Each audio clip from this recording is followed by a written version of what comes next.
Welcome to Nurturing with Grit and Grace. Hi, I'm Deb Kelsey-Davis, and I'm an affiliate of Mayslake Ministries in Downers Grove, Illinois, and I'm so glad that you've joined us today.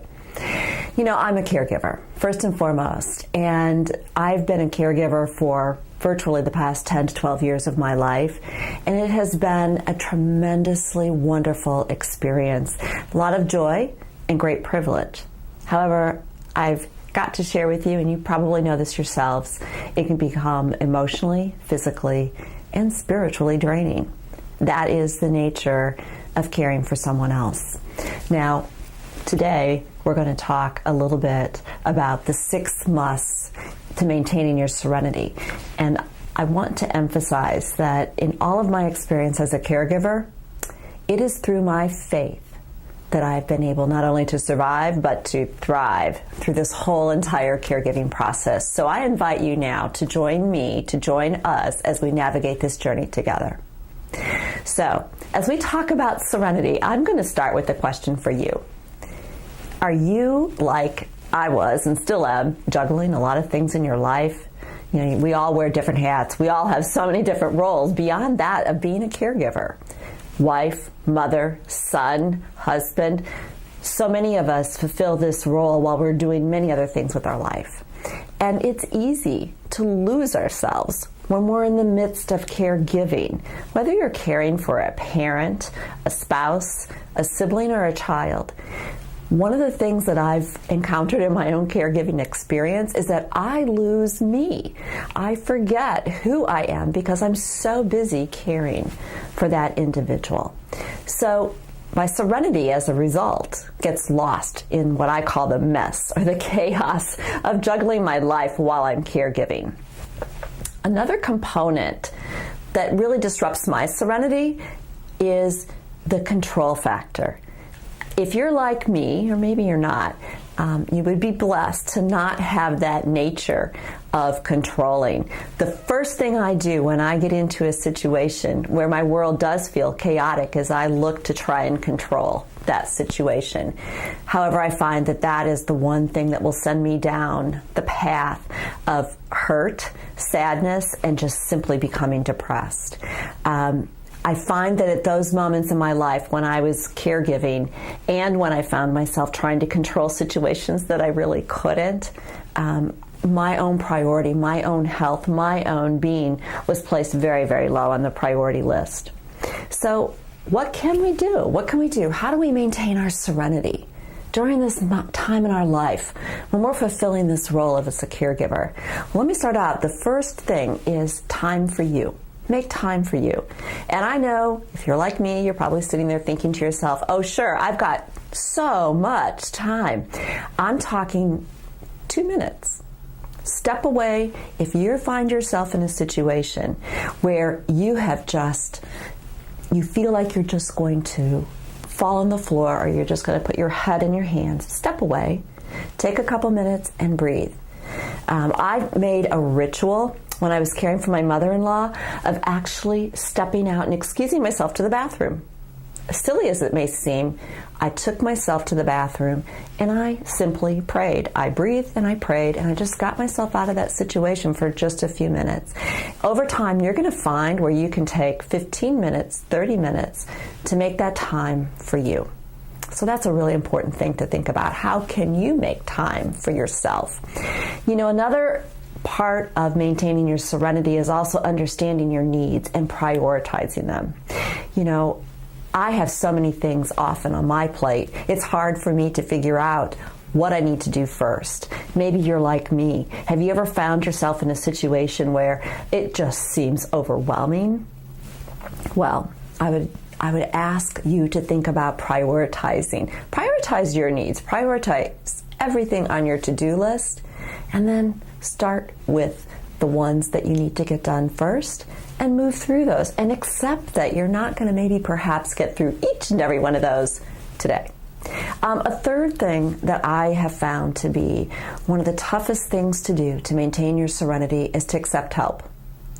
You know, many of us, to receive that help, to accept that help is oftentimes a hard thing to do. However, when we just spoke a couple seconds ago about all those things on our to-do list, accepting help is one of the most important things to maintain or finding your serenity again.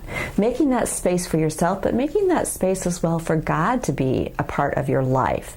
Because we find oftentimes that when we close ourselves out to God, it's because we've become so distracted or so enmeshed in all the things we're doing. So I would invite you to think about how do you handle those situations when someone offers you help. Think about accepting it. The fourth item that I want to talk about with regards to maintaining your serenity is really just caring for yourself. You know, I used to fly a lot for work, and one of the first things they always tell you to do is put that oxygen mask on yourself first before you help anyone else. The same holds true here. Put yourself in a role where you're thinking about your own needs. Listen to your body.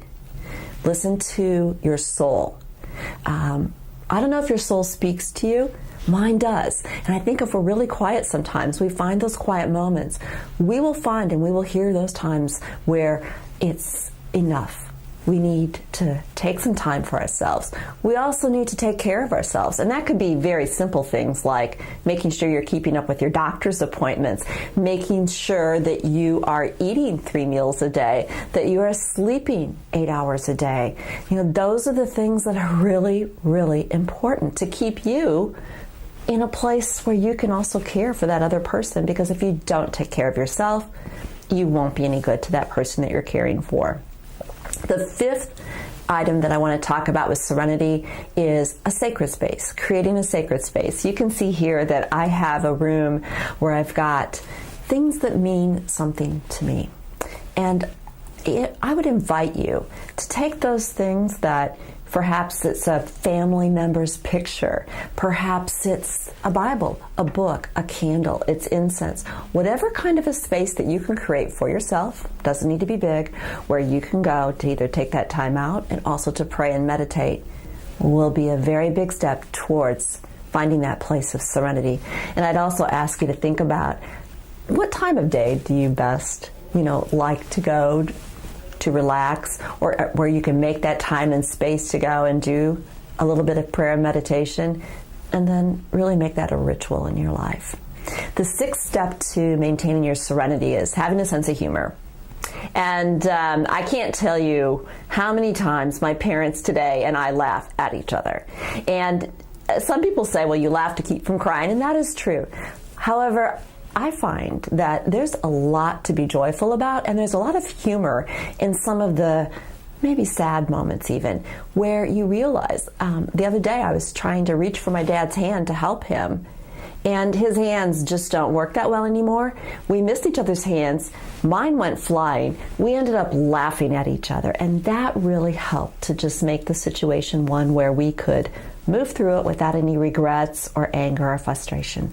So if you think about these 6 steps to maintaining your serenity, time for you, prioritizing your needs, looking at when help is offered, are you willing to accept it? Caring for yourself, creating that sacred space for yourself, and then finally having a sense of humor, I believe that will be a very, very promising beginning for you as you think about your serenity and maintaining it. And what I'd like to do is invite you as we close to perhaps take that moment to close your eyes. Take a deep breath. And I'd like to close with the Serenity Prayer. So I'm going to go to my journal and let's say the Serenity Prayer together. God, grant me the serenity to accept the things I cannot change, the courage to change the things that I can, and the wisdom to know the difference. Living one day at a time, enjoying one moment at a time, accepting hardships as the pathway to peace, taking as Jesus did this sinful world as it is, not as I would have it, trusting that He will make all things right, and if I surrender to His will, that I may be reasonably happy in this life and supremely happy with Him forever in the next. Amen. Thank you so very much for joining us today.